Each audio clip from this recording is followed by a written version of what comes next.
The soldiers were surprised to hear his introduction. An older soldier who seemed to be the leader of the bunch stepped forward and asked, "If you are from Gilson, why go all the way here to guide them?" Shin Dol-suk smiled and responded, "This is His Highness Alaric of Estania. No one in his group is familiar with the way, so I volunteered to guide them to the capital." Hearing this, the soldiers were stunned. The Prince of Estania? Is he the Crown Prince of Estania? No wonder he looks like an important person. The older soldier glared at his subordinates and quickly approached Alaric with an apologetic smile. "I apologize if we may have inconvenienced, Your Highness." Alaric waved his hand indifferently. "It's fine. Just make it quick." "Of course. We will do it fast so you can head over to the capital." The soldiers quickly inspected the flying permit and all the items they brought, but under the pressure from their leader, they didn't make a thorough inspection and just did it for show. After about 10 minutes, the inspection was completed. "We have checked everything, sir. There are no issues with their items." One soldier reported. His face was covered in sweat. "Good." The older soldier smiled warmly at Alaric and told them that they were free to leave. Alaric tossed him a few gold coins and left with his group. In the next moment, the draconic lion soared into the sky and flew off into the distance. The group had to stop by 3 more cities before they arrived at Ulmunson, the second largest city in all of Veronica. It was also the last stop for all flying beasts since flying was restricted in the capital. The person who greeted them at the entrance of the city was surprisingly a venerable. It was a woman who looked to be in her early 30s. She looked quite young on the surface, but Alaric knew that she was way older than she looked. "Oh my! It's an honor to meet the famous Alaric Silversword. You can call me Park Sagwa." The woman introduced herself. Alaric hadn't heard of her, but her attributes brought him quite the surprise. She wasn't that strong, but she wasn't weak either. Compared to all the venerables he had encountered, she could be ranked in the mid-range. She was a 4-ringed beast soul grandmaster with unique sets of integrated monster traits. She wasn't specialized in large-scale battles, but based on her traits, she was skilled in single combat. "The honor is mine, Mississippi Park Sagwa." Alaric maintained a kind attitude towards his elders. "Miss." Park Sagwa covered her mouth and giggled in amusement. She had never been called Miss for a long time, and it made her quite pleased, especially when it came from a young and handsome man like Alaric. "Park Sagwa? Is she that person?" While they were exchanging pleasantries, Shin Dol-suk was in disbelief when she recognized her identity. Park Sagwa was one of the most famous figures in all of Veronica. She had only recently become a venerable, but her exploits were not ordinary. She was known for her skills with the dagger. She was a highly trained assassin who had never failed a mission. Because of her 100% success rate and her undeniable beauty, people started calling her Bloody Iris. "How about you join me for a meal? I'm sure your subordinates are also tired from the journey." Park Sagwa invited him with a charming smile. Alaric hesitated. He couldn't just reject her since her identity was quite special. She might also be offended if he were to reject her outright. "All right, it would be a pleasure to dine with Your Grace." He agreed.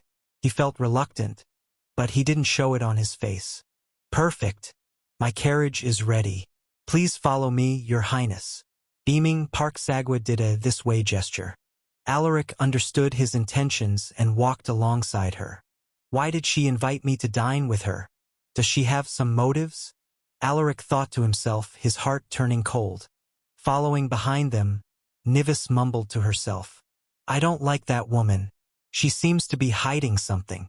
Shin Dol-suk was walking next to her, so he heard her words clearly. With a terrified look, he reminded her, "Miss, you shouldn't speak so carelessly. Her Grace is the Duchess of Ulmunson. One word from her and we will all lose our heads." Nivis scoffed at his words, not taking him seriously at all. Park Sagwa was a 4-ringed beast soul grandmaster, so she could hear her voice, but she didn't seem to be furious. She was only amused at the unexpected comment from someone she deemed to be Alaric's servant. "Your Highness's subordinate doesn't seem to like me," she remarked with a chuckle. Alaric smiled helplessly. Please don't mind her words. She can be mean sometimes, even to me. Is that so? What an amusing girl. She giggled in response. Soon, he boarded a luxurious carriage with Park Sagwa, while his subordinates had to travel on horseback with the Duchess's people. The Duchess's territory was at the heart of the city, and it occupied almost 30% of the entire city's total landmass. There was a whole town in her own territory, and she explained that they were families of the people working for her. Inside her territory, he saw a big coliseum. That coliseum was constructed by my late father. He loved to watch warriors in battle, so he built it mostly for his personal entertainment, but it later became a family symbol. Now, we hold tournaments annually and people have to pay so they can watch the event. Park Sagwa observed his expression while she explained this. She knew that some people didn't enjoy this kind of activity. Alaric didn't give much of a reaction since Estania had the same tradition. He only felt that it was a smart move to turn the tradition into a way of making money. I should suggest this to Mom when I return home. Park Sagwa took Alaric to a mansion twice the size of House Silversword's main mansion. It looked grand and imposing. I underestimated the wealth of her family. Establishing a connection with them would be great. Alaric thought to himself, Your Highness, I hope you don't find our humble home lacking. Park Sagwa smiled at him. Humble home? Alaric forced a smile while shaking his head. Not at all. I'm glad to hear that. Park Sagwa chuckled. Alaric could only bring one person inside the mansion, so he took Nivis, the strongest of the bunch. Upon entering, they were greeted by a huge collection of historical relics placed inside glass cases. Those relics were once used by historical figures. Park Sagwa explained that when she saw Alaric's gaze glued to the items. These are just collections? Some of the weapons displayed here were even more impressive than the main weapons used by the aristocrats of Estania. Your family has an impressive collection of relics, he praised with a sigh. Park Sagwa stopped in front of one of the displayed relics. It was a blood-red sword that was emitting an oppressive aura. It was still sheathed in its scabbard, but one could already sense its bloodthirsty nature. She touched the glass case as she looked at the blood-red sword. This sword is something my late grandfather took from his defeated foe. It has transcended the level of relic-rated equipment. My grandfather even said that the sword has developed a soul of its own. A sword that has developed a soul of its own? What a load of bulls. Do you want to use appraisal on the selected target? Yes. No. How? How is this possible? He was stunned. His appraisal actually worked on the sword. This meant that she wasn't speaking nonsense. The sword was sentient. Feeling curious, Alaric clicked, yes. Sword Soul, Nascent Stage, EXP. 11/100. Potential, SSS. Engraved Ability. Berserker's Fury, SSS. Blood Regeneration, SSS. Hideous Soul, SSS. Traits. Communication, F. Comprehension, F. Sharpness, 500. Durability, 25. Alaric furrowed his eyebrows. This was the first time he had seen something like this. This sword is more powerful than my short sword, but its durability is severely lacking. It's probably because it's an ancient weapon that is left and used for many years. What a pity. He felt that it was too wasteful to leave an amazing weapon like this inside a glass case. As if sensing his thoughts, Park Sagwa said with a smile, You might be thinking why we left it here. Alaric was surprised at how she had guessed his thoughts. This sword, it might be strong, but it turns its wielder into a devil who only knows how to kill. She sighed with a regretful expression. 3 of our transcendent knights had turned into mindless killers after they used this sword. We had to kill them since they could no longer recognize the difference between allies and enemies. She added. Alaric recalled that there was a similar weapon used by a high elf of the Greenwood Kingdom. The 2 weapons were quite similar, but this one was definitely more powerful. Park Sagwa showed him a few more extraordinary relics, but they weren't as impressive as the blood-red sword. Seeing that he had lost interest, the Duchess brought them to the dining hall. That sword has developed an evil soul. If it is given a few more years to grow, It might turn into a true devil and manifest a physical form. Nivis whispered into his ear. Alaric was stunned by her words. He was unfamiliar with the true devil that she mentioned, but based on her expression, Alaric guessed that it must be a terrifying being. He wanted to ask her more about it, but he knew that it wasn't the right time, so he could only hold in his curiosity. A moment later, they arrived at the dining hall. Alaric was amazed by the magnificent architecture, but Nivis scoffed at this grandiose view. She thought that it was overly pretentious and unnecessary. "It looks like you have something to say about our dining hall."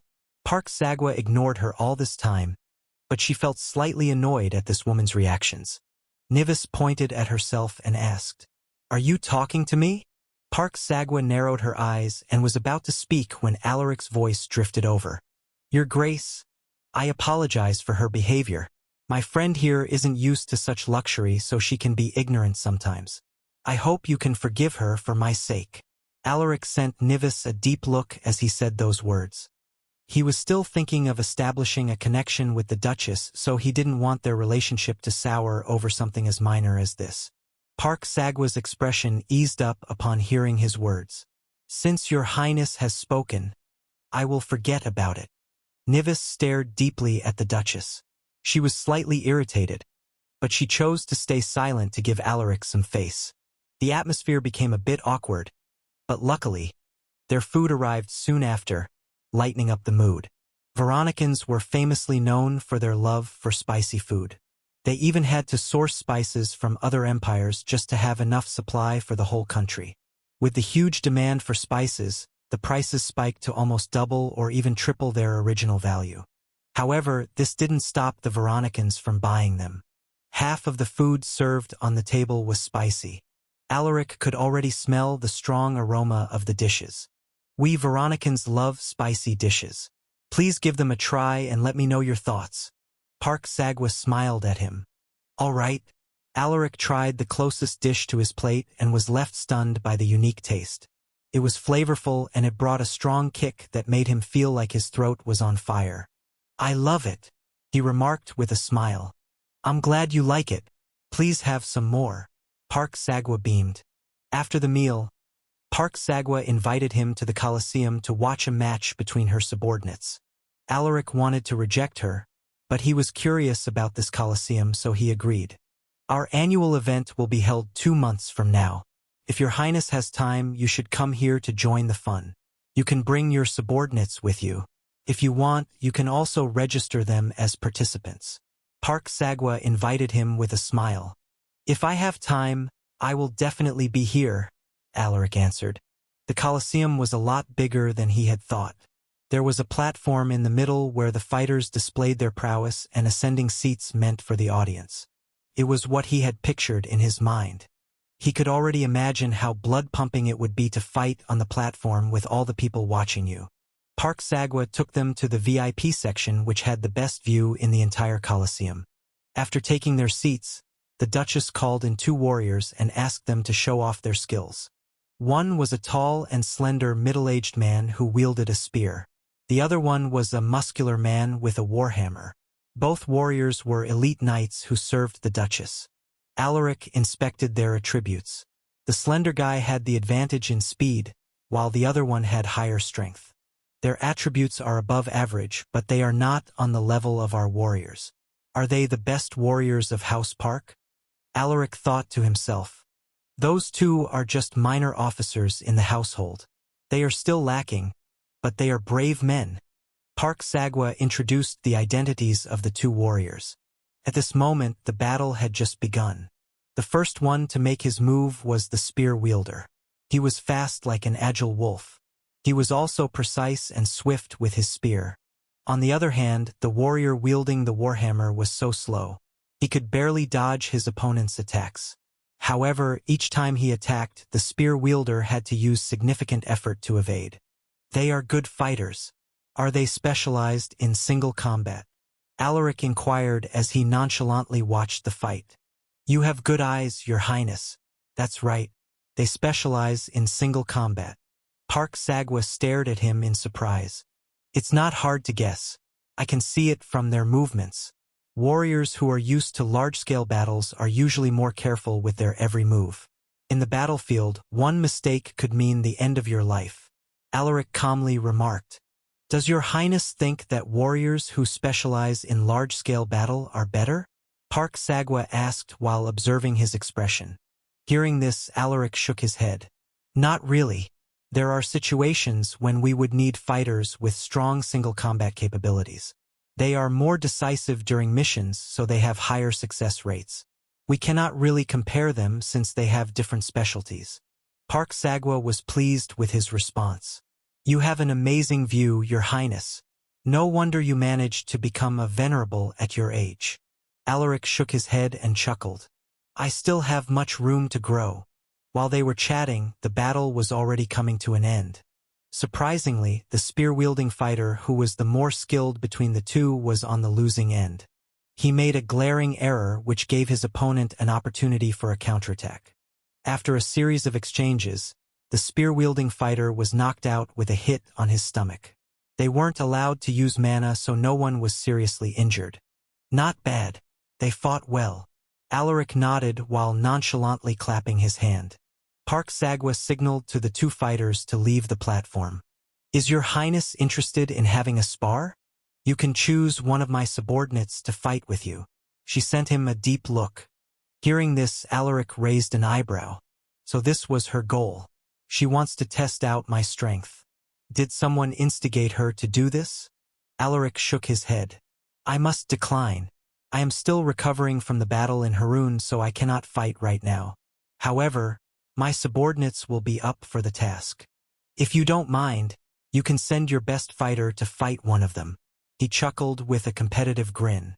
Park Sagwa clicked her tongue inwardly. Alaric was more slippery than she had thought. "That would be wonderful. I have heard stories about your warriors' exploits, so I wanted to see them fight in person. How about Your Highness choose one of your warriors while I choose one of my own?" she suggested. "All right, let's do that." Alaric agreed. Park Sagwa chose a middle-aged transcendent knight. It was a bald man with dark skin. He had ferocious facial features like a tiger in the wild. Alaric wasn't in a hurry to choose his fighter. He inspected the warrior that Park Sagwa had chosen and used his appraisal. A strength-based warrior with above-average speed and endurance. Not a bad choice. If he were to choose Sekus or Galliner to fight this man, it would be an easy win, so he discarded the two from his choices. Who should I send to fight for me? His eyes stopped on Azazel, but he thought that it would be a one-sided battle if he were to send the Demonkin. Soon, his eyes stopped on Fredrin. Among the 10 people he brought, he was one of the weaker ones. Fredrin had just become a transcendent knight a few months ago, so his strength was still lacking. However, Alaric had confidence in him. "Fredrin, show them the might of House Silversword," Alaric announced. Fredrin didn't expect to be chosen, but he wasn't flustered. He gave Alaric a salute and responded with a solemn look. "Yes, Your Highness." Fredrin stepped onto the platform under everyone's curious eyes. "Is he your strongest fighter?" Park Sagwa asked as she observed Fredrin. Alaric smiled faintly and gave her a vague response. "Who knows?" Park Sagwa revealed a look of amusement as she turned her gaze back to the battle platform. "It doesn't matter how strong a warrior is. Minjeek is the second-best transcendent knight of House Park, specializing in single combat." She thought to herself, her eyes filled with confidence. "You may begin," she announced. As soon as her words fell, the dark-skinned warrior grabbed the broadsword strapped on his back and pounced at Fredrin with a probing slash. Whoosh! Seeing this, Fredrin calmly deflected the blow using his sword. Clang! His slash is heavy. His opponent's strength made Fredrin furrow his eyebrows. "I need to control the tempo of the fight." Knowing that he was a bit weaker than his opponent, Fredrin quickly analyzed what he had to do. He released a series of swift slashes and stabs. Each attack was delivered with precision, aiming for the opponent's weak sides. However, the dark-skinned warrior wasn't an ordinary man. He masterfully evaded his attacks with simple turns. He even occasionally countered to make Fredrin retreat. Clang! Clang! Both fighters appeared to be equal and no one seemed to have the upper hand. This continued for an entire minute, giving the audience an exciting match. At this moment, Park Sagwa narrowed her eyes. The strongest transcendent knight of House Silversword is no pushover, but his struggle won't last long. Minjeek hasn't used that move yet. Once he does, this battle will be over. Although she was surprised by Fredrin's combat skills, she was still confident about her subordinate's victory. She had trained these warriors herself. She believed that they were nearly unbeatable in single combat against someone in the same realm. However, her confidence didn't last long. The warrior that she was so proud of was showing signs of weakness. His face was covered in sweat and he was barely keeping up with Fredrin's momentum. I need to end this in the next move, he thought to himself as he eyed Fredrin with a hall-like gaze. He wanted to put on a show for the Duchess, so he used flashy moves earlier, but those big movements drained his energy. He thought that Fredrin would be an easy opponent, but the guy remained firm and stable throughout the whole match. He was like an unshakable tree. In the next moment, the dark-skinned warrior suddenly sped up. He charged towards Fredrin in a flash and sent a downward chop that carried immense force. Whoosh! Fredrin scoffed in his heart upon seeing this. I have blocked attacks more powerful than this. He stepped forward and lifted his shield above his head. Clang! Fredrin didn't even flinch after blocking his sword. He then kicked his opponent's chest, catching him off guard. The dark-skinned warrior was pushed back and stumbled, unable to steady himself. When he stabilized his footing, he realized that a sword was already on his neck. He gulped down hard and looked at the calm-faced Fredrin. I lost? Except for the warriors of House Silversword, everyone was stunned. Park Sagwa was also filled with surprise, but she didn't show it on her face. That was a good fight. She clapped her hands, beaming. Fredrin put away his sword and cupped his fist at his opponent to show his respect. The latter returned the gesture absent-mindedly. Ha ha ha!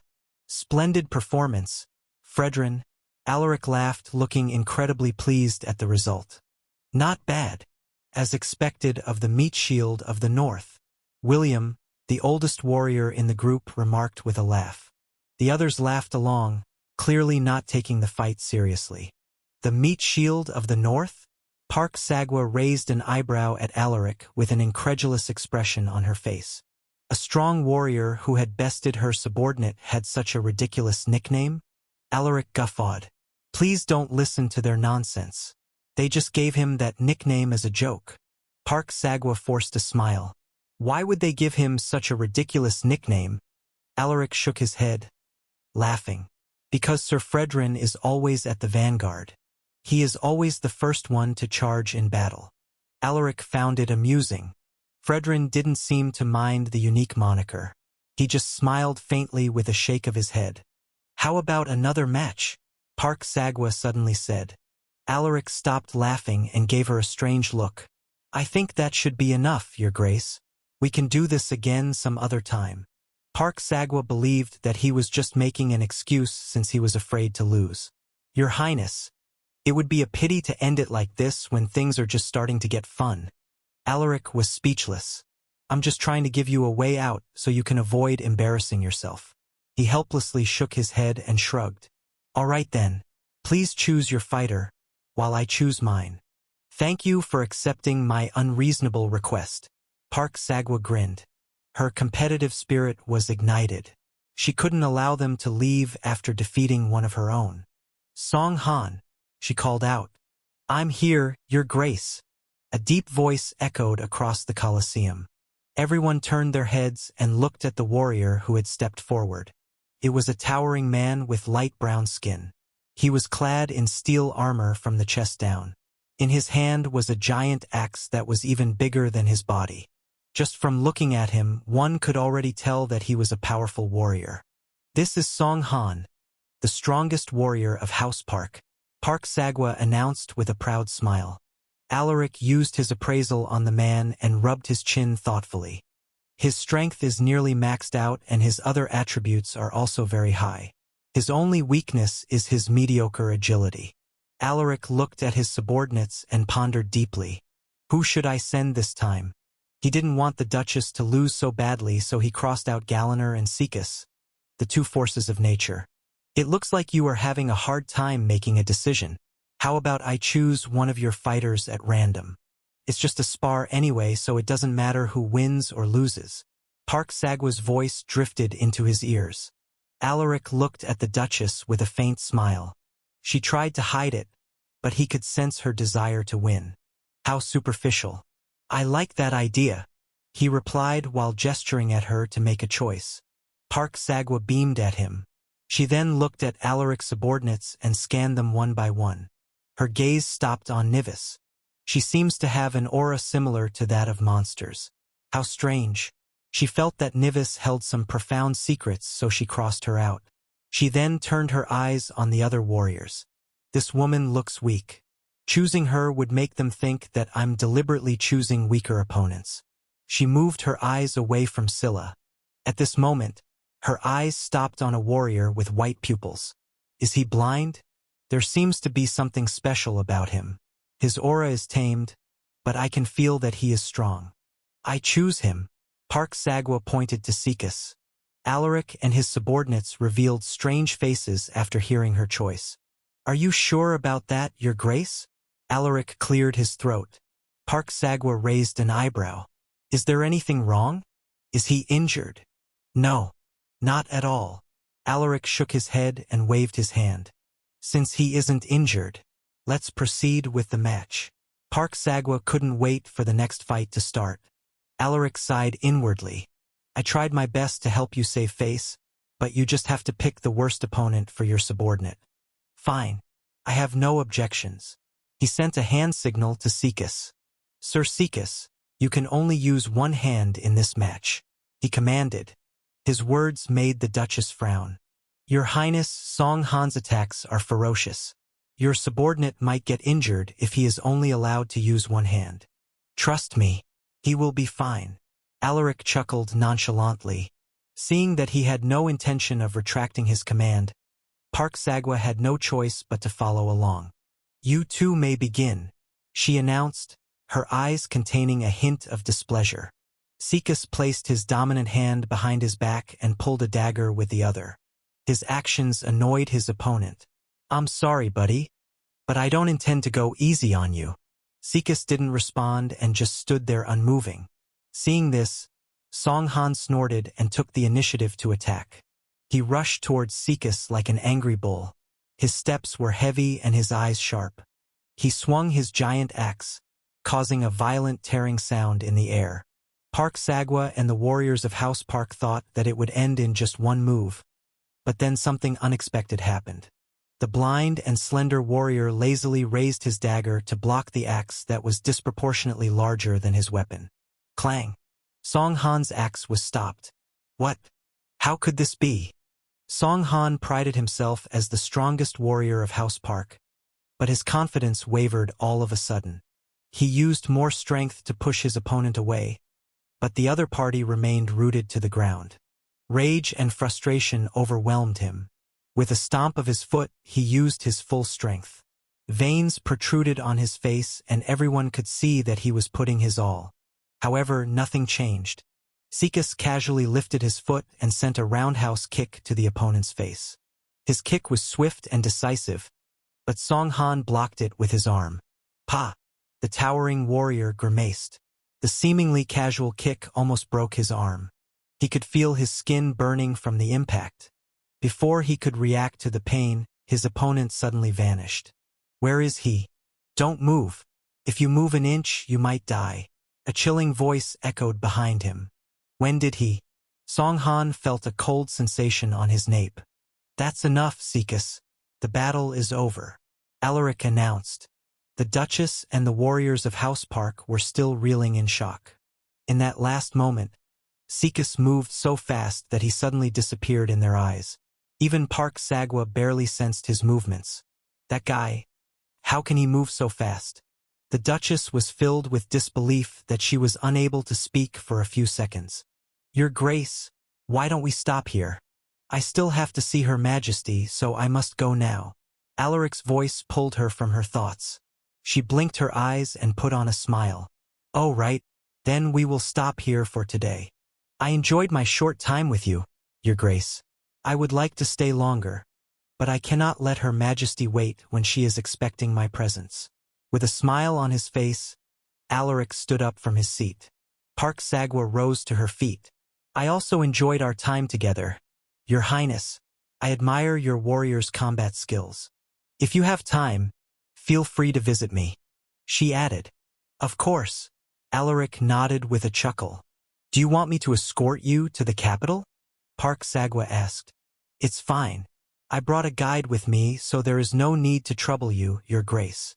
Alaric sent Shin Dolsuk a look while saying this. The Veronican commander was now looking at him with undisguised admiration. "Is that so? Then I hope you have a pleasant trip to the capital. Don't forget about the annual event. I will send a formal invitation soon, so you'd better attend it." The Duchess became more curious about this young venerable. If his subordinates were already amazing, how about him? She wanted to find out more. "I can't promise you, but if I have time, I will definitely attend the event." Alaric didn't give her a definite answer, since he still had many matters to take care of at home. Park Sagwa sighed with regret. "All right, I won't keep you here." The two exchanged farewells. Alaric left with his subordinates soon afterwards. Park Sagwa sent them off and watched them leave, her eyes glowing with interest. A special carriage was sent to bring them to the imperial palace. Along the way, the old gatekeeper told him about the various things he had to keep in mind inside the palace. "The imperial family is very strict about safety, Your Highness. Once you enter the gates, your weapons must be surrendered to the imperial guards." Alaric raised an eyebrow upon hearing this. To a warrior, their weapons were like an extension of their bodies. "Do I really have to do that?" The old gatekeeper forced a smile. "Unfortunately, Your Highness has to. Otherwise, the imperial guards wouldn't allow you to enter. They might even send you to prison." Alaric frowned. "Luckily, I left Zephyr outside the city. It would have been troublesome if I had brought the beast here with all these restrictions." After about 45 minutes, they arrived at the gates of the palace where dozens of imperial guards were waiting for them. Alaric stepped out of the carriage and calmly observed the imperial guards. All of them were elite knights, looking incredibly imposing in their gaudy armor. One of them had a silver helmet with a black mane. He also had a black cape with the unique insignia of Veronica. This guy who seemed to be their leader was a transcendent knight. His attributes were way above the average and his traits were also of a higher grade. "Greetings, Your Highness. I am the commander of the black-maned Silver Knights, Guan Jiho." The man introduced himself while taking off his helmet. Alaric knew that it was a gesture of respect to remove one's helmet. He let out a smile at this simple gesture. "It's an honor, Commander Guan. Your Highness, you can leave your weapons to me. I will return them to you once you leave the palace." Guan Jiho studied his expression. Alaric had already been informed by the old gatekeeper, so he handed over his weapons without complaint. "Thank you for your trust, Your Highness." Guan Jiho bowed respectfully before he carefully placed Alaric's weapon inside a box. He then handed the box to a subordinate. "Your Highness, you can only take 2 people inside the palace, and they must temporarily surrender their weapons," Guan Jiho added. Alaric nodded. He had already chosen the 2 people who would follow him inside the palace. "Seekus, Galliner. Give them your weapons and follow me inside the palace," he commanded. The 2 transcendents stepped forward and handed their weapons over to the imperial guards. "The rest of your people will be taken to a separate mansion," Guan Jiho reminded him in case Alaric would be worried about his subordinates. "All right." Alaric sent his subordinates a look and noticed Nivis giving him a resentful glare. "She must be fuming because I didn't choose her to follow me inside the palace." He snickered as he looked away from her. Bringing her inside wouldn't be good. The girl still lacked the common sense of a human, so she might do something that would anger the Empress. "Your Highness, you may use this horse. I will take you to the palace." Guan Jiho pulled a handsome white horse with a golden mane. Alaric patted the horse and whispered something to it to form a bond with the creature. This was a standard practice he does to form a connection with his horses. The white horse issued a sound as if delighted by his words. Feeling the creature's joy, Alaric jumped onto its back and placed his feet on the stirrups. Galaner and Caecus were also provided with their own horses. The two warriors stuck close to Alaric, making sure that he was protected. "Please follow me." Guanjiho nodded to them. With a light squeeze of his legs, he urged his horse to move. They passed by the cobbled path in between neat rows of pine trees. In the vast man-made grassland, they saw various animals running around. Most of them were just normal animals with no traces of mana. Seeing his gaze on the animals, Guanjiho explained with a smile, "Her Majesty loves animals. She asked us to bring small animals to this grassland to make it more lively." "Her Majesty must be a gentle person," Alaric remarked with a chuckle. He didn't expect that a fierce character like Esquila actually had this side of her. Other people might not believe it if he were to tell them about this. Along the way, they encountered more imperial guards who were roaming around the palace grounds. Soon, they finally arrived in front of the palace. Guanjiho talked with the doorkeepers for about a minute before they were allowed entry. "Your Highness, this is as far as I can take you." Guanjiho bowed deeply. Alaric smiled at him. "Thank you for your help, Commander Guan." He wanted to give him a small tip, but the guy refused to accept it. "Your Highness, I am the Left Minister, Chun Minjun. It's an honor to meet you." An old man dressed rather flamboyantly approached him with a laugh. Alaric turned his head and used his appraisal on the old man. He was only a transcendent knight, a weak one at that. Alaric lost interest, so he closed the system panel. "The honor is mine, Left Minister Chun." He smiled at the old man. The Left Minister came with a small group of people, mostly ministers of Veronica. There were also high-ranking military commanders and decorated generals. The lineup left Alaric dazzled. Most of these people were transcendent knights or three-ringed beast soul masters. The last time he had seen so many transcendents was during the battle meeting against Harun. The Left Minister and the various officials exchanged pleasantries with him. Some of them even chatted with Caecus and Galaner, but the two only responded curtly. "Her Majesty has been anticipating your arrival, Your Highness. She said that she is excited to see the rising star of Estania." "Ha!" The Left Minister stroked his beard with a hearty laugh. The Left Minister and the various officials brought them to the throne room. As soon as the huge double doors were opened, Alaric saw a woman seated on the throne. She was dressed in her dragon and phoenix robes adorned with mystical jewelry. On her head was her jeweled crown, shining with resplendent light. She wore a calm look like a celestial fairy indifferent to the mundane world. As Alaric walked along the red carpet, Alaric observed the Empress's face. Her beauty was unlike any other woman he had ever seen. She had monolid eyes and pristine skin like that of a refined gem. She carried an air of elegance and charm that could make one fall into a daze. At the end of the red carpet, Alaric bowed to the Empress. He was the Prince of Estania, so he wasn't required to kneel. "I greet the absolute ruler and most beautiful woman on the continent. It's my greatest joy to witness your Majesty's divine presence." Esquila smiled at his unique way of greeting. "So you are Alaric Silversword, the third Prince of Estania and the sole heir of House Silversword. I thought that it was only a rumor that you advanced to the mythical knight realm, but it seems like it was true." Alaric humbly smiled. "I just got lucky, Your Majesty." He secretly used his appraisal on the Empress. Esquila Veronica, Mythical Knight, EXP 8851/10,000. Potential, SSS. Traits, Immortal Beauty L, Swordsmanship, SSS. Close Combat, SSS. Horseback Riding, SS. Dagger Mastery, SS. Intuition, SS. Archery, S. Command, S. Dancing, S. Painting, S. Angelic Voice, S. Strength, 1,455. Stamina, 1,253. Agility, 1,464. Vitality, 1,379. Endurance, 1,366. Mana, 1,450. Alaric was astounded by her high attributes.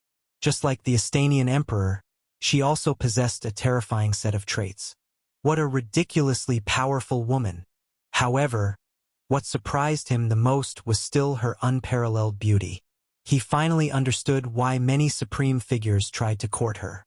Lucky! The Veronican empress giggled with a shake of her head. Her voice sounded so angelic, like music to everyone's ears. No one in the same realm has ever said that. She added, seemingly amused by his words. Alaric awkwardly chuckled. I don't dare flaunt my talent in front of the most talented woman in history. I still have a long way to go compared to your majesty. Esquila beamed at his words, revealing her pearly white teeth. You are quite the smooth talker. Would you mind if I call you by your name? The left minister and the various officials were taken aback when they heard this. The empress was known for being indifferent to the opposite sex, but she was showing great enthusiasm for the young Estanian prince. It would be an honor, your majesty. Alaric bowed with a smile. All right then. Alaric, tell me what you came here for. The empress stared deeply at him, studying his appearance from head to foot. She had seen many peerless men, but none of them were as handsome as this Estanian prince. He was also humble despite his outstanding background and power. Hearing this, Alaric took a deep breath to gather his thoughts. Your Majesty, I don't know if you have heard of it, but Estania's bishop was killed on his way back home from his trip to Veronica. The empress's smile stiffened at his words. Her eyes turned cold as she turned her head to the left minister. Is this true? The left minister nervously wiped off the sweat on his forehead as he replied. Why yes, your majesty. Esquila frowned. Why did I not hear something like this? Because you told us not to report on matters unrelated to the empire. The left minister wanted to say that, but he didn't dare to. Your majesty, I was just about to tell you about this. But there were a lot of things to take care of. Enough. I don't want to hear your excuses. Esquila waved her sleeve with a cold snort, looking domineering and elegant at the same time. The left minister lowered his head, not daring to utter another word. Leave. All of you. I want to speak with Alaric in private, the empress commanded. The ministers and the officials quickly left the throne room. The Grand Commander hesitated for a moment, but he also left after some thought. No one was worried about the empress's safety. She was the strongest warrior in all of Veronica. Even if Alaric were to attack her, it would only lead to his death. After they left, the throne room was left empty. At this moment, the empress stood up and walked down from her throne. Her movements carried otherworldly elegance that left Alaric breathless. She stood in front of Alaric and let out a sigh. Please forgive me. I didn't know that such a tragic event had happened within my territory. Looking at her apologetic face, Alaric couldn't bring himself to get angry. It's not your majesty's fault, so you don't need to apologize. Esquila shook her head. This happened in my land, so it is my responsibility. After a moment of silence, she looked at him and said, Tell me more about it. Alaric nodded and told her everything that he knew. When she heard him mention the heretic group, her face darkened. So it's them. I have been searching for their whereabouts all this time, but they are like rats that are very difficult to find. I'm deeply saddened and furious that a selfless man like the bishop has died in their hands. She lifted her hand and patted Alaric's shoulder. Don't worry. I will make things right to give Estania and the church an explanation, she promised with a stern look. Alaric looked down at her fair hand. It was flawlessly white and he had this urge to touch it, but he controlled himself.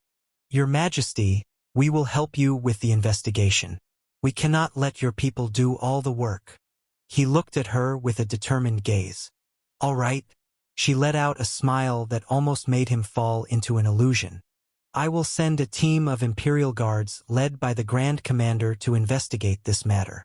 Alaric looked away from her and expressed his gratitude. I thank your Majesty from the bottom of my heart.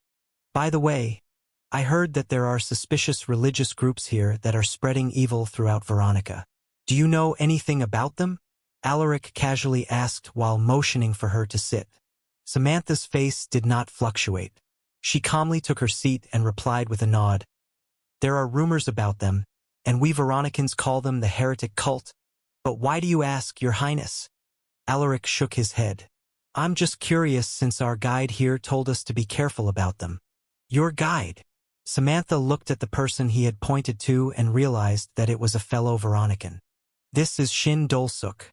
He is the commander of Gilson's army. Alaric introduced with a faint smile. Shin Dolsuk sent Samantha a nod to show his respect. Samantha stood up from her seat and bowed. It's an honor to see you, Commander Shin. Miss Samantha, if you have news about the heretic cult, please inform me right away, Alaric suddenly said while observing her expression. Samantha nodded, her face looking grim. Yes, Your Highness. What convincing acting, he sneered in his mind. Later on, they chatted about random matters, mostly about the recent events in Veronica. When the sky was about to turn dark, Samantha excused herself. Your Highness, I must go now. Her Majesty might need something from me. Alaric put on a reluctant expression. What a pity. I thought you could stay here for the night. Samantha smiled apologetically and replied. I will come here again tomorrow morning. All right then. See you tomorrow. Alaric waved his hand while shaking his head. Samantha bowed deeply and bid him farewell before she left. Alaric stood by the window and watched her leave in a carriage. He then beckoned to Sikas and instructed him in a serious voice. Follow her, but if it gets dangerous, retreat immediately. Sikas nodded calmly. I obey. Whoosh! He left with a whoosh. At this moment, Nivis walked by his side with her arms crossed. Are you sure about sending him alone? That woman might be more dangerous than you think. Alaric looked at her and smiled. Sikas will be fine on his own. Even if it's you, you won't be able to sense him if he were to tail you. Nivis scoffed at his words. A bug like him? Even if he were to hide his aura, I could still sense his presence. Alaric didn't bother to respond. He just chuckled while shaking his head. He was confident in Sikas's abilities. Even a venerable would have a hard time tracking his presence. Take that annoying smile off your face. I will make my own investigation. I will show you that no one on this continent can trace me. Nivis let out a snort and left fuming. Alaric didn't stop her. The centauress was a stubborn one. She wouldn't even listen to his commands. With her strength, as long as she doesn't randomly provoke a venerable, she should be fine. He thought with a wry smile. Lord Venerable, I'm afraid Miss Nivis might do something reckless. Galiner's worried voice drifted into his ears. Alaric sighed helplessly. What can we do? You know her personality. She would only listen to me if she wanted to. Nivis had gotten closer to him, but she still hadn't gotten rid of her disdain towards humans. She still thought of them as lesser beings who were beneath her. Galiner no longer said anything. Just let her be. I will deal with the situation in case she messes up. Alaric felt like he was looking after an unruly sister. I understand. Galiner nodded. Inside her carriage, Samantha's warm smile vanished. Why did he ask about the cult? Is he suspecting me? She thought about her actions earlier, but she didn't remember anything that would link her to the heretic cult. No, there's no way for him to know anything about my identity, but I need to be more careful next time. He might sense something if I say anything suspicious. Miss, are we heading back to the palace? The coachman's voice drifted into her ears. Hearing this, Samantha shook off her thoughts and replied, We can return later.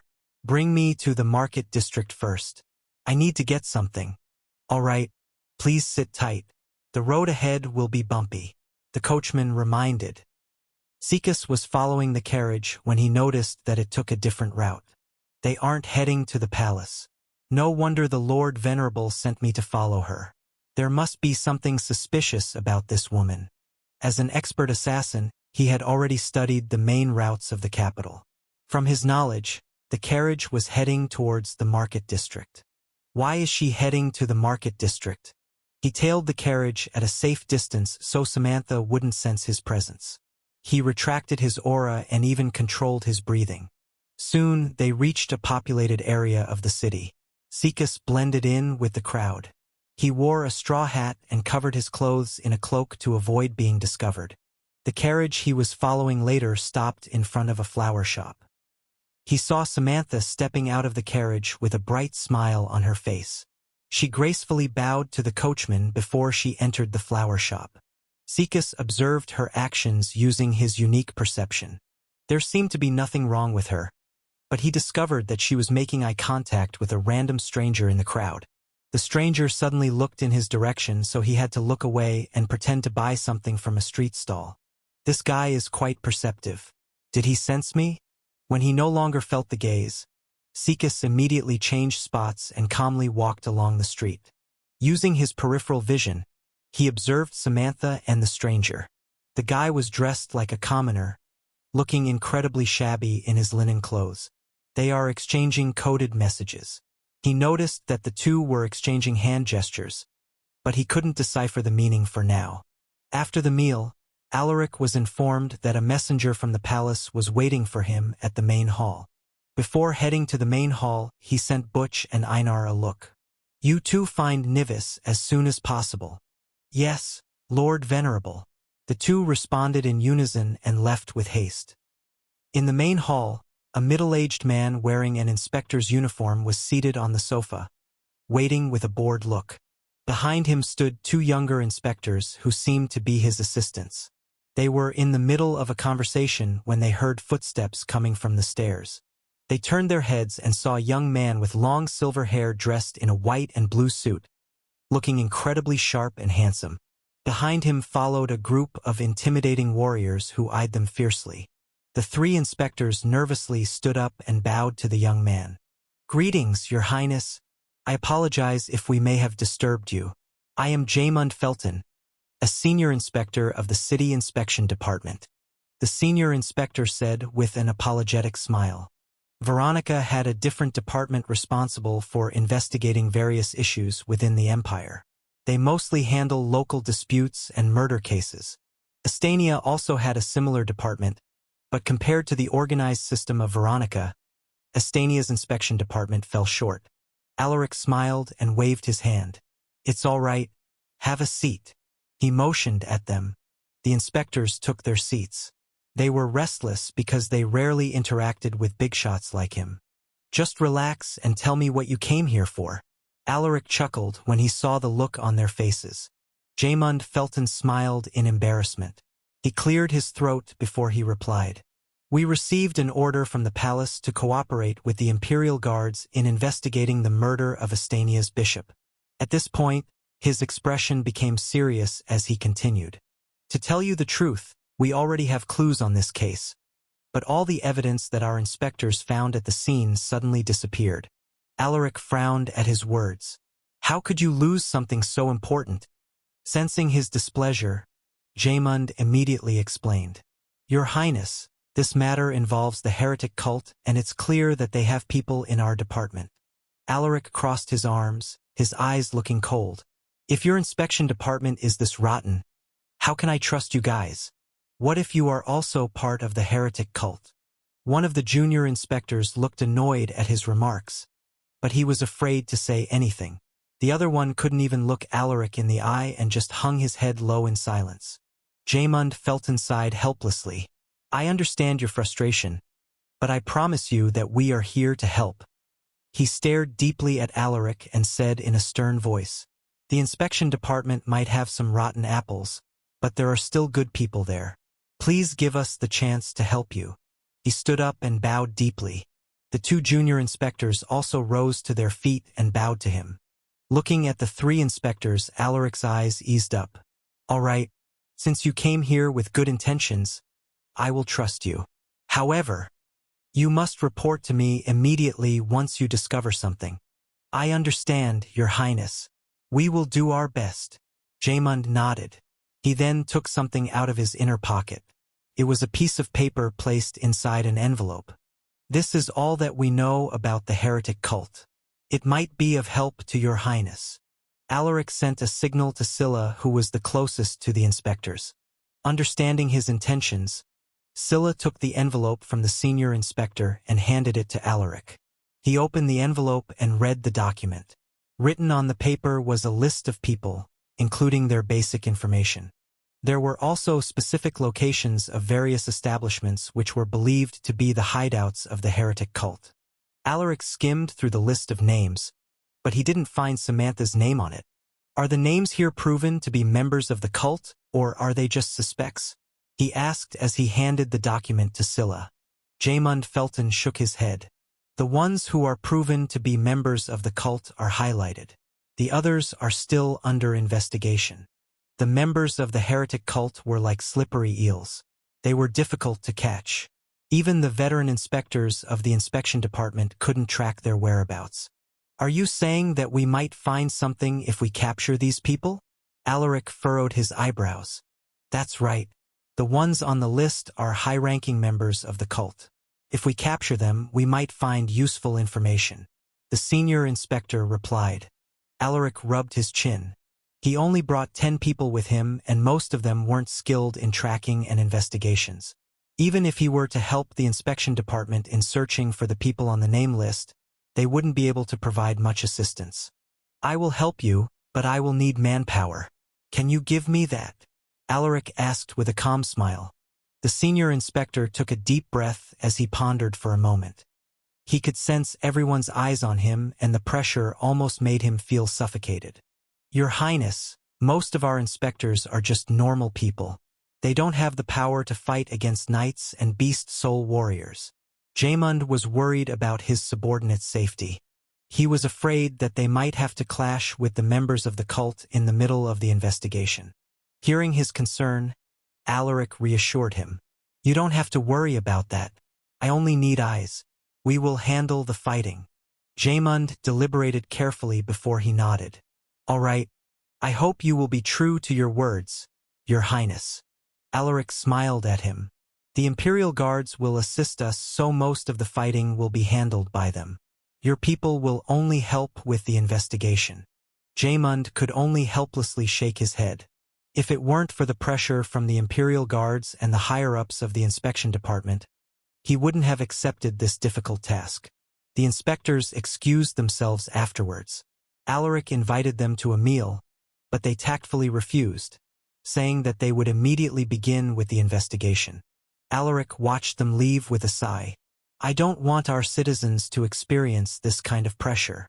Jaemund Felton, the senior inspector, was only a knight, but he would have to handle immense stress and pressure due to the corruption within their department. Lord Venerable, where there is money involved, people would be willing to do anything even if they have to step on other people. That's just the reality of things. William, the old transcendent, remarked. Alaric couldn't refute him. He had seen it for himself in his past life. The depravity of his uncle and the fall of many noble houses due to corruption. He might have changed the past, but many minor things were still developing as they did in his past life. He couldn't change everything. He didn't have the power to do so. With a shake of his head, Alaric said, I will go do my training. Inform me right away if there is any news about Nivis. Yes, Lord Venerable. Somewhere in the capital, Nivis stood in front of a weapon shop with narrowed eyes. I can smell a disgusting scent coming from that building. Without hesitation, she walked towards the shop. Hello, miss. Are you here to look for some weapons? A worker greeted her with a smile. Nivis frowned and waved her hand with undisguised contempt. I can take care of my own business. I don't need your help. The man didn't expect her to show him such contempt, and it made him feel embarrassed. My apologies. If you need anything, just let me know. I will be at the dash. Nivis ignored him and walked away, leaving a fragrant scent in the air. Annoying. Why did I have to do something like this? I shouldn't have left Alaric's side. She regretted her impulsive decision. She wanted to return, but her pride didn't allow her to go back without anything. She had already boasted in front of Alaric, so she could only force herself to continue with the investigation. It should be here somewhere. She followed the strong scent and found herself standing in front of a wall. Strange. The scent came from here. Is there a hidden door somewhere? She looked around, but she couldn't find anything unusual. "Miss, there is nothing to see here. Do you want me to help you find what you're looking for?" A voice echoed behind her. She turned around and saw a middle-aged man dressed in silk clothes. Based on his appearance, Nivis guessed that he was the owner or at least the manager of the store. However, there was something about this man that made her subconsciously cover her nose. It was his scent. He had a strong smell of blood lingering in his body. "It's him. He should know something." Just as she was about to say something, she sensed two familiar auras entering the shop. "Miss Nivis, the Lord Venerable is looking for you." She turned her head and saw Butch, the masked transcendent knight, and Einar, who stood nonchalantly next to him. "Lord Venerable?" The middle-aged man in silk clothes was taken aback when he heard this. He didn't expect this beautiful woman to have an impressive background. He thought that she was just a foreigner who came here to tour Sorrel. He looked at the two newcomers and smiled kindly as he probed. "Are you visitors from Estania?" Butch glanced at him, but looked away without any intention of responding. Meanwhile, Einar just chuckled and shook his head. "Fine, let's go." Nivis snorted and stormed out of the shop. The two transcendent knights quickly chased after her. The middle-aged man watched them leave with a deep frown. "I need to report this to the higher-ups." Nivis later arrived at the mansion, looking incredibly displeased and annoyed. She went straight to the training ground to find Alaric. "Hey!" she called out with a frown. Hearing her voice, Alaric paused his training and looked at her. "What happened? Why do you look so pissed?" he asked with a smile. Nivis walked towards him and complained. "I was this close to discovering something, but you sent two idiots to pick me up. Now, that guy might erase all the tracks, so going back there would be useless." Alaric raised an eyebrow in surprise, not expecting her to find something so soon. "What did you discover?" he asked curiously. Nivis crossed her arms and explained everything. Alaric sent her a stern look. "You mean you sensed a disgusting scent from the shop, so you entered without a careful plan?" He didn't doubt her abilities. She was a catastrophe-grade beast who was close to advancing to the next realm. Whatever she sensed there might be related to the heretic cult. "It could have been dangerous for you to go there alone," he added. Nivis scoffed with a disdainful laugh. "What could those little bugs do to me? Even if I only use one finger, they wouldn't be able to stop me." Alaric was speechless at her arrogance. "Nivis, you might be strong, but we don't know what kind of people there are in the heretic cult. They might even be hiding a venerable. At your current state, can you handle a venerable on your own?" Nivis had been with him for quite some time, so she knew what a venerable was. "Listen here, Alaric. A venerable is nothing to me." She emphasized it word by word. Black lines appeared on Alaric's forehead. His warnings proved to be ineffective. He rubbed his temples and said with a helpless look, "Just don't leave on your own. We will move as a group from now on." "Fine." Nivis shrugged. Alaric shook his head and sighed. "You should get some rest. I will call you when it's time to leave." "I don't need to rest. I'll just stay here and watch you train." The centaurus didn't wait for his response and went to find a spot to sit. "My blood pressure." Alaric took a deep breath to calm his mind. With Nivis watching him, Alaric couldn't concentrate on his training. He felt like he was being judged, and it made him uncomfortable. After getting the rewards for completing his daily mission, Alaric left the training ground. Nivis silently followed him like a shadow. Alaric ignored her and just headed straight to the mansion. On his way to his study, he encountered Sikas. "Your Highness, I have deciphered the coded messages," he calmly reported. Hearing this, Alaric nodded and responded, "Good work. Follow me to my study and show it to me." Sikas nodded. A moment later, they arrived at the study. Alaric took off his wet training clothes and changed into a loose shirt. "You two may sit." He motioned for the two to sit on the sofa adjacent to his desk. Sikas and Nivis sat next to each other without saying a word. After wiping off his sweat, Alaric took his seat and looked at Sikas. "Did you write it down?" Sikas nodded and handed him a piece of paper on which he had written the deciphered message. They only exchanged 4 lines in the short moment they saw each other. Alaric grabbed the paper and read the deciphered message.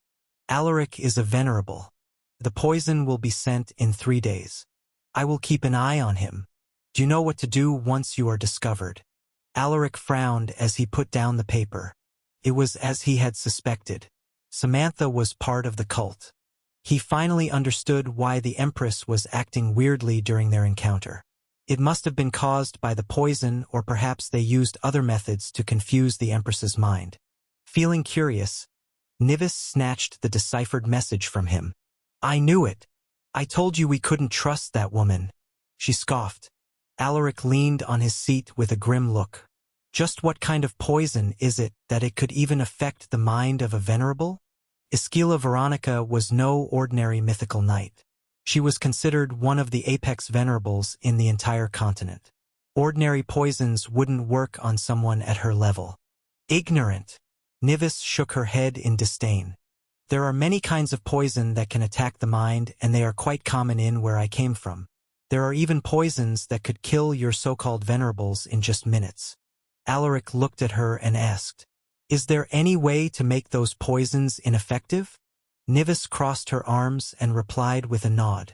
Of course. You just need to make an antidote. Then, do you know how to make one? Alaric stared at her with anticipation. His vitality was mostly similar to Esquila's, which means that he was also vulnerable to it. He wanted to prepare an antidote since he was their next target. Nivis shook her head. How would I know? I'm not an alchemist. Alaric's face twitched at her response. He subconsciously exerted strength on his hands, which almost pulverized the desk.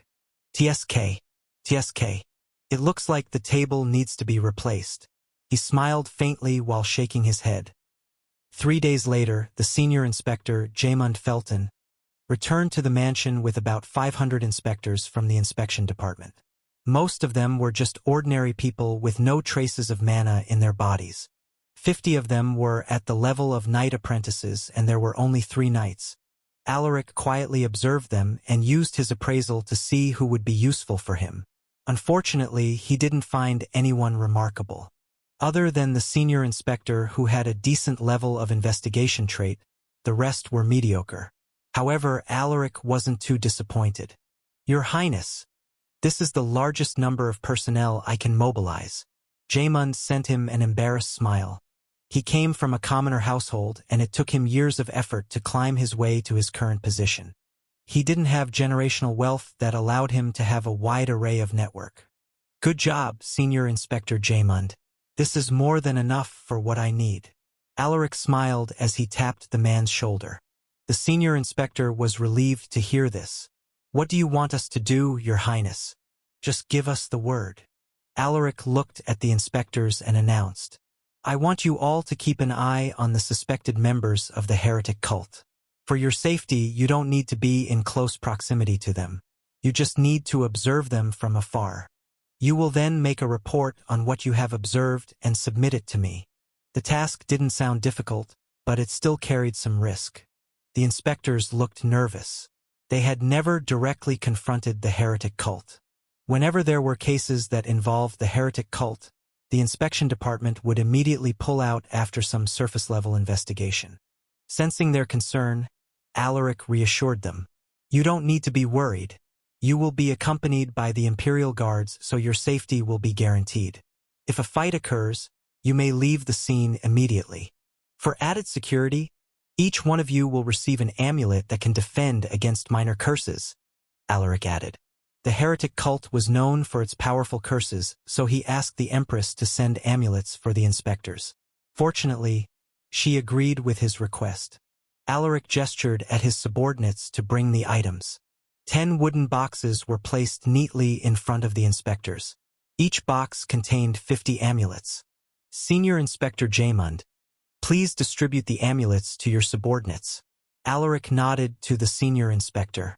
Jaemund Felton sent Alaric a look of gratitude. He knew that those amulets were precious items, but Alaric didn't even hesitate to give them to the inspectors. After receiving the amulets, the inspectors became less worried. They also had a good impression of the Estanian prince, so they chose to accept the job despite the dangers involved. Alaric invited the senior inspector to his study to discuss the details of the work. While Alaric was discussing with the senior inspector, a servant came to inform him of the arrival of the Grand Commander. So he's finally here. The Empress promised him that she would send the Grand Commander to help him with the investigation. Bring him here.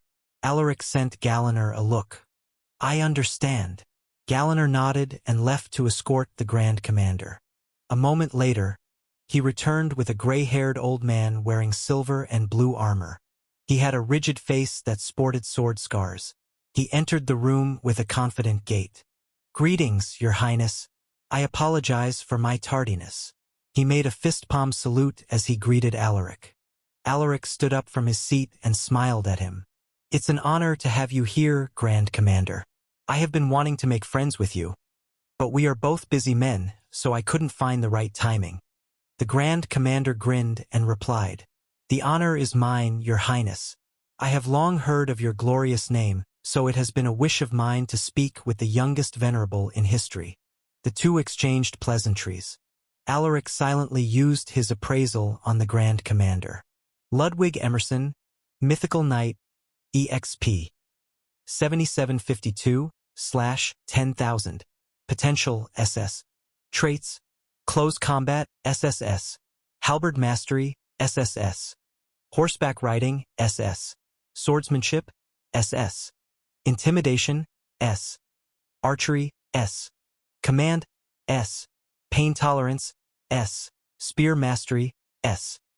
Strength, 1,277. Stamina, 1,249. Agility, 1,250. Vitality, 1,420. Endurance, 1,388. Mana, 1,339. This guy isn't any weaker than the Empress, but can I really trust him? After his encounter with Samantha, he realized that the heretic cult had already infiltrated Veronica deeply. He didn't know which people could be trusted. This is Senior Inspector Jaymund Felton from the Inspection Department. His men will be responsible for the investigation. He introduced the Senior Inspector to the Grand Commander. Jaymund Felton was awestruck. He had only seen the Grand Commander from afar, and he had never spoken once to him before. It's a great honor, Grand Commander. The Grand Commander laughed and patted his shoulder. Relax. We will be working together soon, so there is no need to be formal. Just be casual with me. Yes, my lord. All right, you two sit down. We will discuss everything from the start. Alaric made a hand gesture at them. The two men took their seats and listened to his plans. Do you have any questions? Your Highness, this could greatly affect the peace of the city. Even the entire country would be affected. Do we really have to go this far? The Grand Commander spoke of his concerns. He was the highest military officer of the Empire, so it was his responsibility to ensure the people's safety. Alaric's face was grim as he responded. From what I have heard, the heretic cult has been a big problem for Veronica for several decades. If you leave them be, they will only continue to grow. There might come a time when they would have the strength to overthrow the Empress. The Grand Commander's face fell upon hearing this, but he stayed silent and listened to his words. Grand Commander, I know you only want your people to be safe, but they will never remain truly safe if the heretic cult is here. Your people will live in constant fear. Alaric stared deeply at him. We must eliminate them now, he exclaimed, his aura subconsciously leaking out, surprising the Grand Commander. His strength. This cannot be. From what he knew, Alaric had just advanced to the mythical knight realm. However, Alaric's aura wasn't that of a newly ascended mythical knight. The young venerable was nearly on the same level as him. This filled him with profound shock. He took a deep breath to calm his emotions. He then cleared his throat and said, To tell you the truth, I have made investigations on the heretic cult on my own, and I discovered something alarming. The cult leader isn't human. He is a half-beast and half-demon-kin at the peak of the catastrophe grade, he exclaimed with a look of horror. Alaric was stunned by his words. There is someone like that in the cult? He couldn't believe it, but it all made sense now. He finally understood why an apex expert like the Empress was unable to eliminate the heretic cult. It turned out that there was a dangerous monster at the helm, controlling the cult from the background. That's right. The Grand Commander nodded. We fought him 2 decades ago, and he left me with this scar. He removed his armor and took off his shirt, revealing a gruesome scar on his chest. I only survived that day because of Her Majesty. If it weren't for her, I might have perished back then. There was fear in his eyes when he mentioned this. Suddenly, a notification popped up in front of him. Sir. Your mission has been updated. Mission: destroy the heretic cult. Mission difficulty: Hell. An organization run by a mysterious expert has infiltrated Veronica and spread fear throughout the whole nation. They have deceived the ignorant people and taken the lives of many under the guise of sacrificial offerings. Eliminate this evil organization to bring back peace to Veronica. Mission rewards: 15,000 battle points, 2,500 EXP, 300 stat points, SSS-Rank trait card X1, random trait upgrade card X1, mythical knight card X1. Penalty for failure: Veronica will fall into the hands of the heretic cult within 10 years. Sir. Alaric nearly jumped when he saw the rewards, but he quickly composed himself. High rewards meant that the mission was incredibly dangerous. He closed the system screen and looked at the Grand Commander. Lord Grand Commander, I will request more support from Estania if you are willing to join me in this fight. The Grand Commander fell into silence. He came here thinking that this would only be a minor investigation to determine the killers of the bishop. However, Alaric's goal was actually to eliminate the entire heretic cult. I can't decide this on my own, Your Highness. I need to inform Her Majesty first. The Grand Commander left after bidding them farewell. Your Highness. Jaemund Felton was present throughout the whole conversation, so he heard everything clearly. He was scared by Alaric's plan and wanted to withdraw from the deal. I know what you're thinking, Senior Inspector, but before you make a final decision, please think about it carefully. Alaric stared deeply at him. You mentioned that the heretic cult has been in Veronica for decades. There must have been many cases of disappearances and kidnappings. How did you? Jaemund Felton stared at him in disbelief. Alaric shook his head. It's not hard to guess. I have also heard of rumors about the heretic cult. They offer human sacrifices for their false gods. I'm sure Veronica's officials know about this. It's just that they are powerless to do anything. Please give it some thought before you make your decision. Jaemund Felton frowned, deep in his thoughts. After a moment of silence, he stood up from his seat and said, Your Highness, I will persuade the other senior inspectors and see if we can ask for more support from the inspection department. All right, but I hope it won't take too long, and make sure not to leak any news to the public. We don't want the heretic cult to know about our plans. Alaric reminded him, I understand. I will remember your words. The senior inspector bid him farewell and left with his subordinates. After they left, Alaric wrote a letter requesting military support from Estania.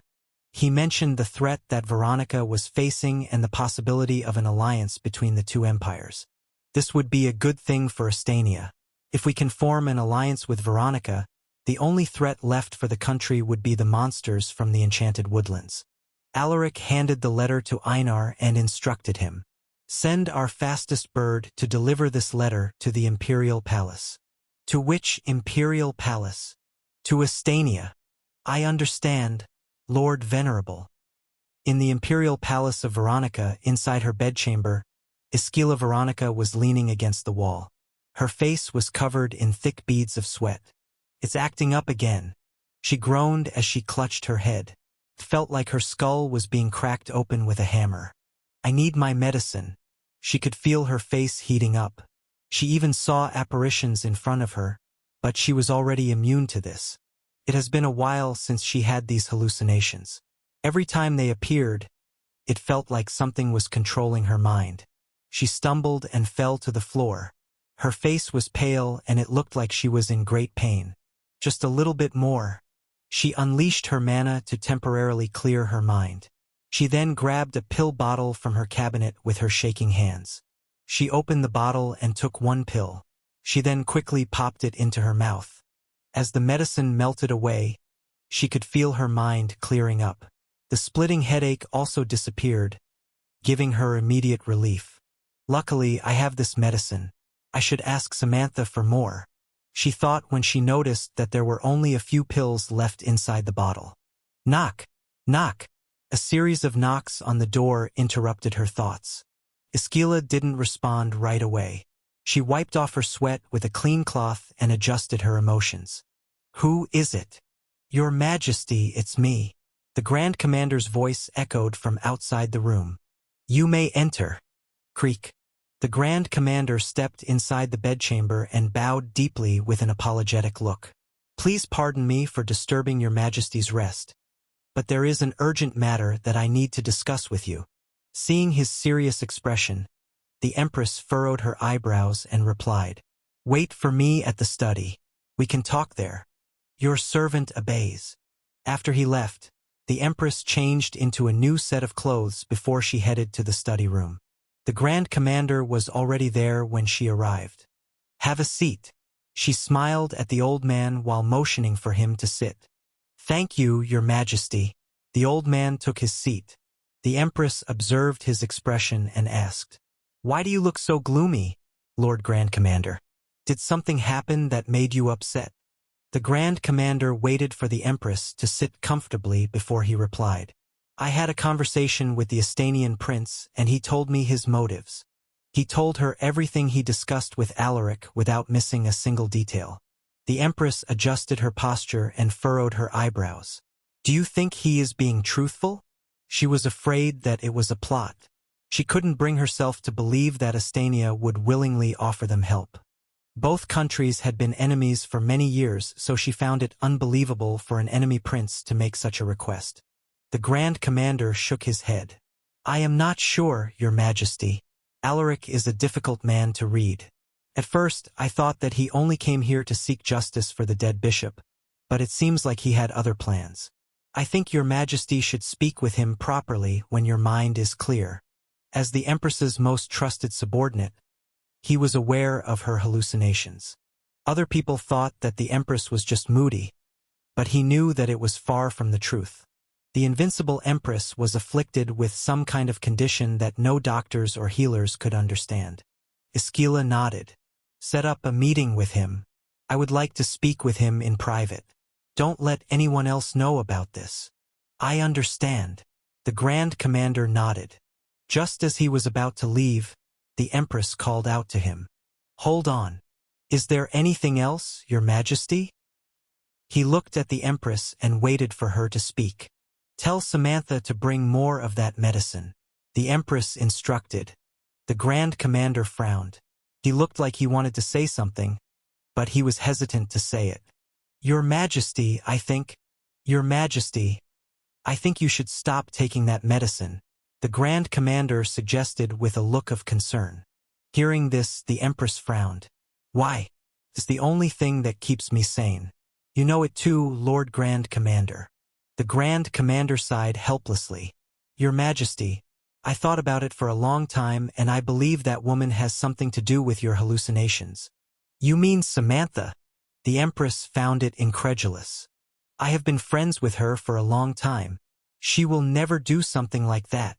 She reasoned with a trace of anger. The Grand Commander shook his head. I have been by your side even before you became the ruler of Veronica. That woman has never been your friend. She just appeared recently. Don't you find it strange? How come she has the right medicine for your hallucinations? The Empress was in shock. What are you saying? She had memories of Samantha, but when she tried to recall how they had met, her head suddenly started hurting. She grimaced and rubbed her temples. Your Majesty, is it acting up again? The Grand Commander became even more worried. The Empress's hallucinations were becoming more frequent lately, and it was starting to affect her image. The constant changes in her personality were already known to some officials, and some of them even believed that she was ill. If news of this were to spread, The whole nation would fall into chaos and some rebel groups might rise for an opportunity to take the throne. He even heard of rumors that some aristocrats were starting to make unusual moves in their territories. If there were no improvements to the Empress's condition, she would lose the trust of her subjects. "I'm fine. Just bring me the medicine." Esquila shook her head and waved her hand. The Grand Commander didn't budge and just stared at her with a stubborn look. Seeing this, the Empress frowned. "Didn't you hear me? I apologize, Your Majesty, but I think you should stop taking that medicine. I will find another way to dispel your hallucinations." The old man replied. "You?" The Empress wanted to say something, but she suddenly grabbed her head, her face filled with pain. The Grand Commander quickly grabbed her hand and infused his mana into her body. "Please excuse me." The Empress was startled. The face of the Grand Commander in front of her suddenly changed and turned into someone that she had long forgotten. It was the face of the late Veronican Emperor whom she had killed. "You! It's you!" She was furious. She unleashed her mana and released a punch with full force. Whoosh! "Your Majesty, it's me. You need to wake up. Don't let those apparitions control your mind." The Grand Commander defended himself while trying to calm her down. Their battle caused the Imperial Palace to shake. The Empress's study room collapsed under their overwhelming power. The Imperial Guards were alerted by the commotion and they quickly rushed to the scene. However, they were stunned when they saw the Empress attacking the Grand Commander. "Lock down the palace and don't let anyone in," the Grand Commander shouted to the Imperial Guards. However, the Imperial Guards hesitated. They found the situation very confusing, so they didn't know what to do. Left with no choice, the Grand Commander could only lie. "Hurry! Her Majesty is under a strong curse." Hearing this, the Imperial Guards finally reacted. Some of them chose to follow the Grand Commander's orders, but there were still some who chose to remain to observe the situation. The Grand Commander didn't bother to explain. He focused his attention on the Empress and shouted, "Your Majesty, please wake up. Shut your mouth. I already killed you. How are you still alive?"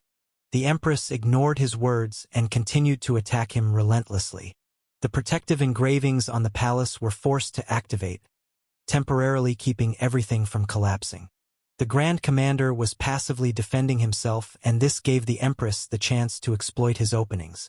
A sword suddenly appeared in her hands. With a mighty roar, she brandished her sword and swung it with incredible force. Whoosh!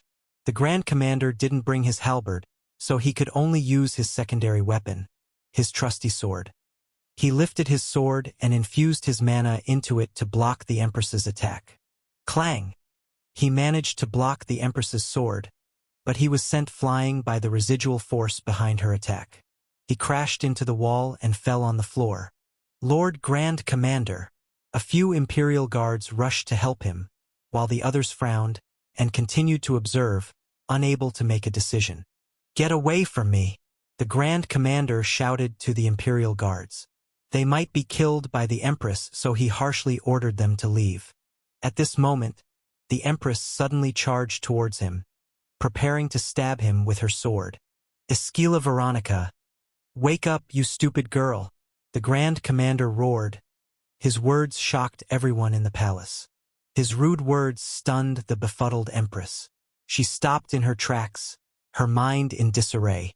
In that brief moment, her mind momentarily cleared up. She looked around and saw that her study had become a mess with all the broken walls and scattered items on the floor. She saw the confused Imperial Guards and the Grand Commander who was kneeling on the floor with blood leaking from the corner of his mouth. What happened here?" she muttered in disbelief. She looked down and realized that she was holding her sword. She subconsciously threw it away when she realized what had happened. Clang, clang. I did this?" The Grand Commander stood up and approached her with cautious steps. He then kneeled before her and spoke emotionally. "Your Majesty, please punish me. This is all my fault." The Empress stared at him, not knowing what to do. The Grand Commander lifted his head and gave her a secret signal. Realizing his intentions, the Empress opened her mouth and spoke in a cold voice. "Lord Grand Commander, you will be..." Lord Grand Commander, you will be punished for your actions, but that can wait. She looked around and gestured at the Imperial Guards. Clean up at the palace and inform the officials not to worry.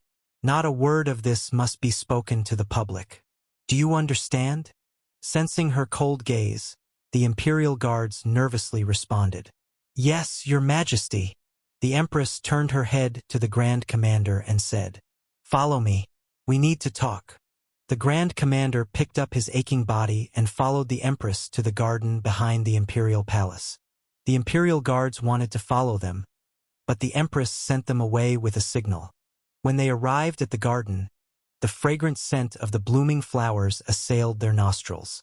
The Empress walked along the cobbled pathway between the flower fields, while the Grand Commander silently followed her.